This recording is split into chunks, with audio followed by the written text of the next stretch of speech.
can remember being the only woman on job sites. It could be maybe at least 100 men, and I'd be the only woman. I can remember being called a distraction. I asked the question, well, how can I be a distraction? I've got the same flannel shirt he's wearing.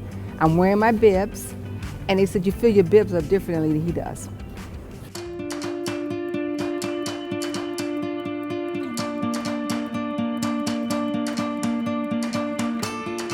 I literally had my hair tied up, I had on a hard hat, I had no makeup on and no fingernail polish on, so I tried to fit in, literally.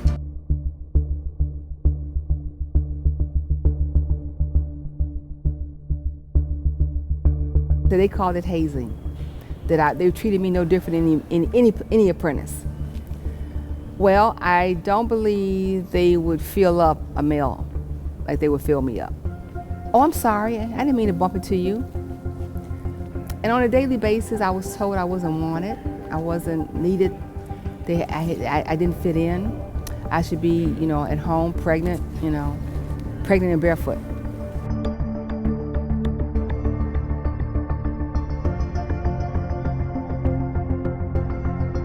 I can't remember what trade he was, but he was walking past me, very large guy.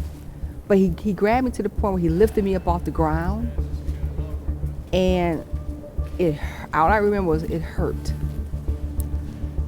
I noticed that there was blood coming down my legs.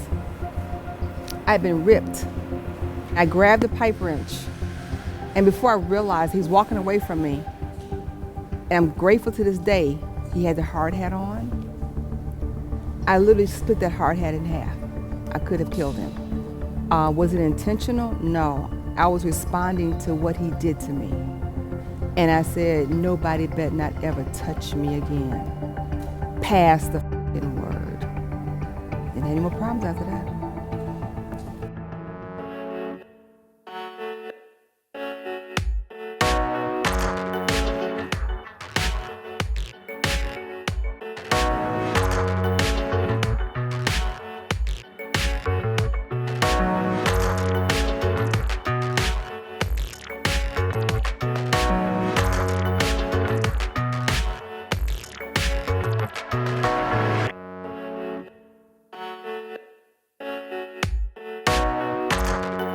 I think no one has a right to put their hands on you. No one has a right to touch you unless you want them to. The treatment, as far as the name calling, that's also in there. Teasing, hazing, none of that is allowed.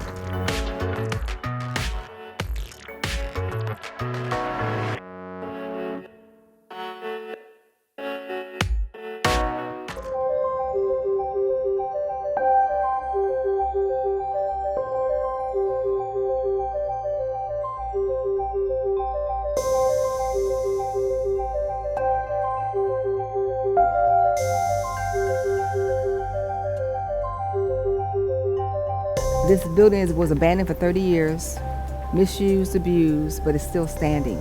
The foundation is so strong. This building was meant to still stand the test of time. It's got a lot of history here. It's got a lot of vitality to it still.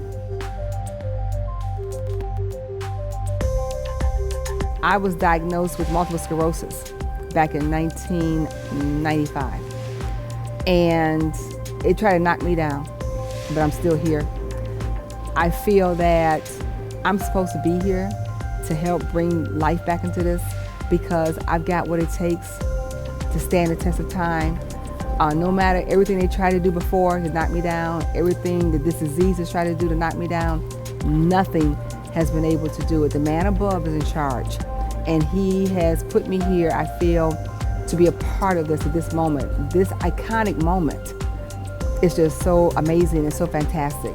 I'm delighted, I'm overwhelmed, but with all that, I'm very humbled to be asked for Big Curry to be a part of this.